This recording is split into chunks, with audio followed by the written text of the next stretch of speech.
In today's video, we're going to be checking out the RX 5700 XT and seeing how it does in 2025. Now, the 5700 XT is definitely an interesting GPU. It's part of the first generation RDNA architecture that AMD is still releasing to this day. We're in RDNA 4 now. And this is an interesting GPU because this is during a time where AMD was not releasing the top-end GPUs. They were trying to compete with more of the mid-range market. And that's pretty much what they're doing nowadays with the 9070 XT. So it's kind of like we've come full circle back to a GPU like the 5700 XT. So it's kind of interesting to look back on it and see how it's fared over time. Now, some potential pros of this GPU is it's pretty affordable nowadays. Pick it up for around 100 to 120 bucks. Pretty good price. It's got some good rasterized performance. I think it performs a little above the 3060 nowadays. They're also pretty easy to find. You don't really have to deal hunt a lot for them. They're just kind of readily available around that 120 price range. So they shouldn't be too hard to find. But while there are positives to this GPU, there are also some potential downsides to consider. One of them being the lack of ray tracing support, like I previously mentioned. It also has 8 gigabytes of VRAM, which can become a problem for more intensive AAA games, especially nowadays with these Unreal Engine 5 titles. Definitely need to keep an eye on that VRAM. It also lacks support for any of the newer upscaling technologies like DLSS or FSR4, which can definitely be a downside if you're planning on really cranking the settings up. But of course, you still have access to stuff like XeSS, FSR3 and below, stuff like that. It should be a decent upscaler, but not as good as the newer, more advanced ones. And since it is an older GPU, it might draw just a little more power than you would like for a GPU in this performance tier, but probably not a huge deal, but definitely something to consider if you're in an area where power is more expensive. But with those pros and cons listed, let's go ahead and check out how it does in 2025. Also, quick disclaimer about this gameplay portion. Unfortunately, some of the audio got corrupted, so if you hear some weird dubbing here and there or weird glitches, that's why. So I'm sorry that this video is scuffed. I'm sorry.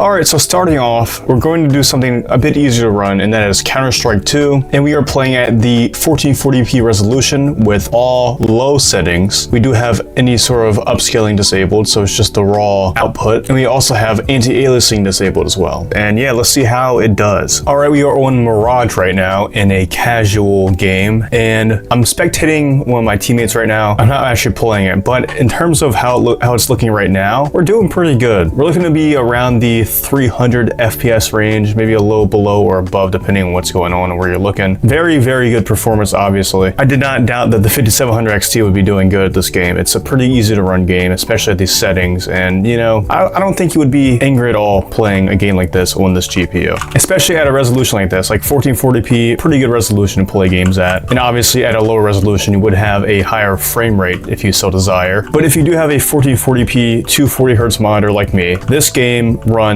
great. You will have no issues. Just make sure you have a decent CPU to back it up, obviously. I am using a 5800 X3D, so it's probably a bit higher end than what you would usually pair with a GPU like this. And I must say, this GPU is pretty quiet. I don't know if you can hear it in the background at all, but it is fairly quiet for a 5700 XT. I've had 5700 XTs in the past, and it was a little on the louder side, but this model, it's running pretty good. Getting some fire and smoke effects here, and you know, it's dropping below 240 a little bit, but that's not a big deal in my eyes. I think if you're a competitive gamer, you will have a great time playing this game, and overall, yeah, great experience. I do recommend playing this game at 1440p if you have a GPU like this, but if you do 1080p, it will be an even better experience. Of course, it does depend on the map too. That is a factor. Some maps will run better or worse, but I think overall you will have zero issues playing this game. Okay, now we are playing some Killing Floor 3, and we are playing at the medium preset, but I did turn off Lumen for reflections. Lumen is turned on, however, for global illumination. We also have AMD FSR, I believe it's 3. I'm not really sure if it's 3 or 2 or whatever version. I think it's 3, but that is set to the balanced preset because we are playing at 1440p. And as you guys know, these Unreal Engine 5 games are pretty hard on GPUs, even newer GPUs. So with a little bit of an older GPU like the 5700 XT, I think we need a little FSR for 1440p at least. But yeah, let's go ahead and see how it does in an actual game. Okay, so starting off, we're in the sewers map, and this map isn't the hardest to to run in my experience, so it should be running okay. And we're getting around like high 60s to low 70s right now. And the game does look decent. I will say FSR 3 isn't the best upscaler in the world. You do have alternatives if you want something else like TSR, but I like a little bit of a sharper image, and I think FSR kind of has a sharper image than TSR, so we're gonna stick to it for now. But as far as I can see right now, it's not looking horrible. And we of course have the Lumen enabled for the actual like lighting and stuff, so it looks pretty good. This is definitely a more than playable experience on a GPU like this. I mean, I don't think you'd be too angry, although we do drop, as you saw there, when there's a lot going on the screen, but it's fine. However, if it were up to me, I think I would probably lower the settings a little further, just because I want a higher refresh rate experience. I think that these types of games generally are easier to play if you're at like 100 to 120 FPS. It should be a little better for gameplay. And this isn't even one of the more intensive maps. This is actually a pretty optimized map, so obviously in those bigger maps, you'd be seeing frame dips probably below 60. But just for the sake of consistency and, you know, having a little bit of higher graphical fidelity, I think these settings are working, at least for this map. I am noticing some slight artifacting going on with the FSR image, but it's not like insanely bad. It's just kind of like a little splotchiness here and there. But the game does actually look pretty good. I'm not unhappy about that. The lighting looks pretty good thanks to Lumen, and you know, it's atmospheric. I like the atmosphere of this game. All right, so I did go ahead and take it to a larger map, and this is a map that I have experienced the most performance issues on this game. And as you can see, we're already well below 60 right now. We're running low to mid 50s. Okay, over here it's going a little higher. Definitely not ideal for a game like this. You want to have at least 60 on the game like this. And if you're dropping, you know, obviously you want to lower the settings. I do actually like the lighting here a lot. It looks pretty nice, but I think if you do want to have a more consistently high frame rate, you do unfortunately have to disable that Lumen lighting. And just to show you guys how much performance you would gain, I went ahead and turned everything down to low. I think you could probably turn texture quality up to like medium if you wanted to, but everything else low settings, and we are keeping FSR on balanced. And of course we disabled the Lumen that we had before. But with this, let's look how the game looks. Okay, it doesn't look bad, you know, it still looks decent, I'd say. This isn't like bad at all for low settings, but that frame rate is much higher and much more playable, which is why I was saying, you know, obviously if you want to play a game like this on this GPU, it would probably be smart to lower the settings a bit, just so you have more headroom for these larger maps. And again, the game still looks decent. I'm not complaining at all about the game and how it looks, but the main thing here is the performance. I am still playing at 1440p, but obviously FSR is definitely carrying us quite a bit in terms of performance, but it doesn't look that bad, honestly. I don't think FSR looks terrible in a game like this. It looks fine. But yeah, the 5700 XT can definitely handle a game like this. Just make sure to adjust your settings to a degree where it's reasonable, especially on these larger maps. All right, now we're playing some The Last of Us Part 2 Remaster, whatever the hell it is. I don't know what this game's called anymore, but we are playing at the 1440p resolution again at the medium quality preset, and we are using a little bit of FSR. We're using FSR 3.1.3 on the quality preset. Let's see how it actually performs. All right, we are on the no return mode, and in this area at least, we're running pretty good so far. Getting about 80-ish FPS, 85 to 88, maybe even 90 here and there. So we're doing pretty good. But of course, this is no return, so it might be a little easier to run than the main story. But I just want to have a quick little game session here. So I'm gonna try and sneak around here and not get killed, hopefully. This game mode is pretty fun. It's definitely challenging at times, but is it challenging for the 5700 XT at these settings? Doesn't look like it, honestly. I thought it'd be hard to run, honestly. Although this game is pretty CPU demanding, if I recall correctly, it's kind of hard to run for the CPU. So maybe it's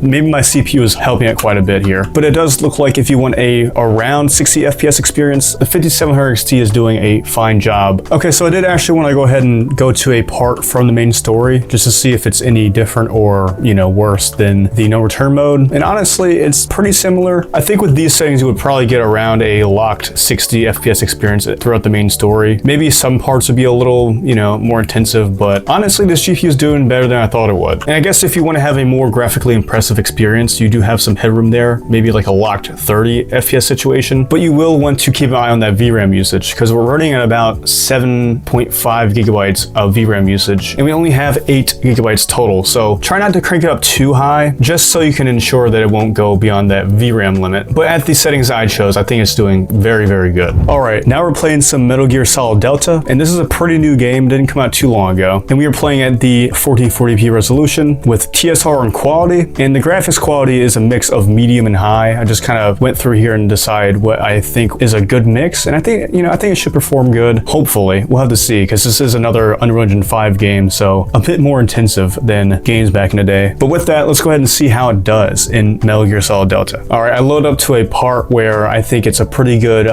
intensive part, and we're kind of just overlooking this whole facility here. And as for the image quality, I think it looks decent with TSR and quality. There are some like artifacts with the fence back there, but in terms of like up close, I think it looks decent. I think we're doing pretty good. In terms of performance though, looking out here, it's not like insanely bad or insanely good. It's a pretty good mix. Like I said, I think this is a good mix between fidelity and performance. But heading over here to this area where there are enemies over here, maybe we can see if it does any worse when we're in a firefight. It is running pretty good, honestly. I think that this is more than playable for a game like this. This is a slower paced title, and it is actually usually recommended to play it with a controller. If you are planning on playing this game with a controller, I think this frame rate is generally fine. But heading over here, we're going to try and get into a firefight, get some explosions happening, and maybe get the frame rate to drop a bit more. Because I know there are like flamethrower guys here that can usually tank the frame rate pretty good if you get hit by the flames. So I want to see the worst case scenario. All right, go ahead, do your little flamethrower. All right, there we go. And yeah, we're dropping to around 30 right there. That was like 31 I saw. So we're not dropping below 30, but we are dropping below the around 40 that we have otherwise. So that's definitely something to keep in mind. Yeah, it definitely drops to like the lower 30s. So if you want to have, a more consistent experience, a 30 FPS cap might be a good option for you. Like I said, this game is pretty controller oriented. So I don't think 30 FPS is the end of the world, but definitely, obviously the higher the frame rate, the better. Maybe lower the settings is more your style, to get a more fluid experience. But I think with this kind of game, you want to have a higher graphical fidelity. But yeah, as far as I'm aware, those flames that we just saw is probably one of the more intensive things to do in this game. I did beat this game recently, so I know generally what is intensive and what isn't intensive. So I think since we're not dropping below 30 on those flames, it should be a pretty consistent experience throughout. And we're not really running into any VRAM issues, which is good. Unfortunately, that is a rarity on these Unreal Engine 5 games, but it does seem to be doing pretty good on this one. So I'm pretty happy here. All right, next we have some Silent Hill 2 Remake. And again, we are playing at the 1440p resolution, and we are using FSR 3.1 at quality. And as for the actual graphics settings, so I do have it set to the medium preset. So pretty fair settings for a game like this. Let's see how it actually does in game though. All right, we are in the game now. And this area I find to be one of the more intensive parts of this game, probably because of the lighting that's happening. There's a lot of light sources here. And I think that is reflected from the frame rate right now. We are running at like mid 30s depending on where we're looking, which I think for a game like this, that isn't too bad. This is another one of those slower paced titles that I think you could get away with 30 FPS if you really wanted to. But obviously higher frame rates are more ideal. It just depends on your personal preferences. Anyways, heading out of here, let's go to the actual outside area real quick. And as for this outside area, we are running around the mid 30s, I'd say, maybe lower 30s depending on where you're looking. But again, I think for a game like this, that's mostly fine, especially on a card this old. It's not like an insanely new card, and it doesn't have any ray tracing capabilities. So I think 30 FPS is a good target to have if you want that higher quality graphics options enabled. Just reversing around here though, the game doesn't look too bad, honestly. The medium preset still looks pretty good. This game doesn't look bad at all, although there are definitely problems with traversal stutters, which I don't know if you'll see it here or not. We'll have to see. They're definitely dropping to the 30s at this point. So maybe if you wanted to have maybe a more aggressive FSR or something, or maybe a lower, obviously a lower resolution would help out a lot too. 1440p on a game and GPU like this is a little ambitious, but I think it's mostly doing okay. Okay, so keeping it up with the Silent Hill theme we have going on, we are playing some Silent Hill F, and this is a pretty new game. And as for the graphics we're using, we are again at the 1440p resolution, and we are using FSR on quality. I think it's FSR 3. And as for the actual graphics settings, mostly medium, but we do have indirect lighting set to lumen high and reflections set to screen space. And seeing how it performs right here, this is actually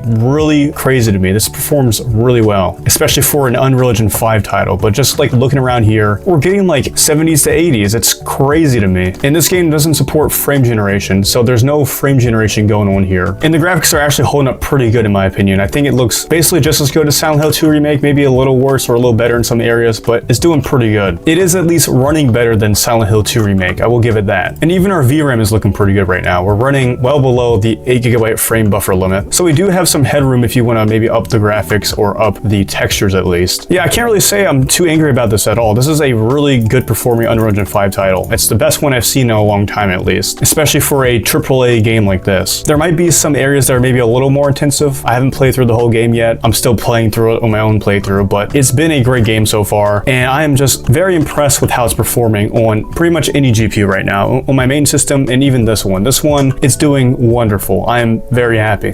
But yeah, Silent Hill F so far has been pretty surprising for me in terms of performance, and I think that if you have this GPU, this will be a wonderful, fluid experience. Alright, so on the other end of the Unreal Engine 5 performance spectrum, we have The Elder Scrolls Oblivion Remastered. And again, we are at the 1440p resolution, and we do have FSR on quality, and then the medium preset quality is selected, so it's pretty easy to have the same settings as me. I also do have Lumen Software RT quality on high, so I have no idea what to expect from this. I don't. So let's just see how it does. And of course, just looking right here, okay, we're not actually doing too bad. We're not doing too bad. I thought it'd be worse. We're looking at about the, low to mid 50s. Although I will say, I don't think the game looks too great right now. I mean, it doesn't look bad, right? It's an open world game, so it's a little different than a game like Silent Hill F, but it doesn't really look amazing to me. And of course, the reflections are screen space, so they kind of just phase in and out of reality for some reason. But I guess it's not that bad. Oh, well, that was a stutter.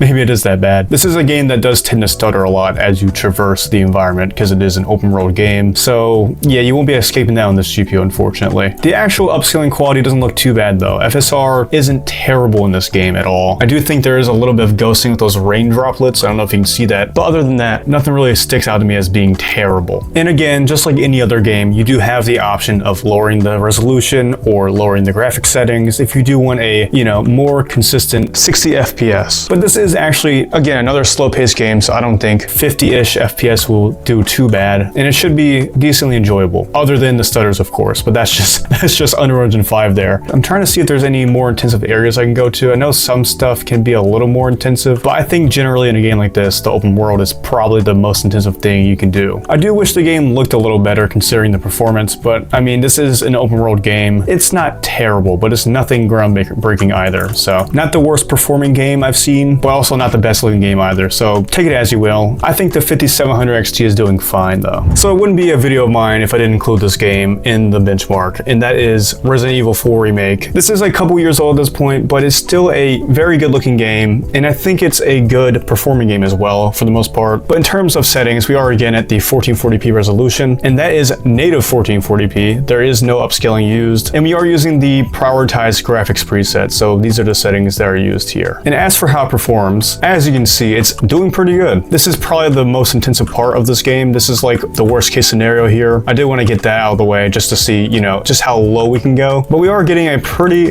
decently steady 60 FPS, and obviously I think it will drop a little below 60 here and there, but as it stands right now, doing pretty good. I think if you do drop below 60 in this game, it's not the end of the world, but you do of course have the option of using some upscaling or lowering the graphic settings if you do want a more consistently above 60 FPS experience. But with these settings, obviously, I think we're doing just fine. I don't think that you would have very many issues playing the game like this. And overall, this is a decently optimized game for what it is. Yeah, I'm very happy with the performance here, and you will have no issues playing this game on this GPU. So, in conclusion, how did the RX 5700 XT do in 2025? Well, honestly, I think it did pretty good. I tried to stick to that 1440p resolution as much as I could, and even though we did use upscaling quite a bit, I still think it did quite well in terms of these newer AAA games. Honestly, it did better than I expected, because a lot of these Unreal Engine 5 games are just simply not optimized at all, even for newer GPUs. So seeing the 5700 XT do this good honestly was surprising. I really do think that these upscaling technologies are very valuable for a GPU like this, and it definitely helped the GPU perform quite a bit better in these titles. However, you do want to keep in mind that this GPU does not have any ray tracing hardware, so in games that require hardware ray tracing support, unfortunately the GPU just will not launch it, so that's something to definitely keep in mind. But I think for the most part, the GPU did quite well in 2025, and honestly, I don't think I can complain too much, especially for its price. I think it's a good price range for a GPU like this. And I think if you're wanting to get into PC gaming, it's a pretty good first GPU to go ahead and try and, see if you like PC gaming. Anyways, with that, I hope you guys enjoyed this video. Please let me know if you want to see more GPU performance videos like this, and I will see you in the next video. Bye-bye.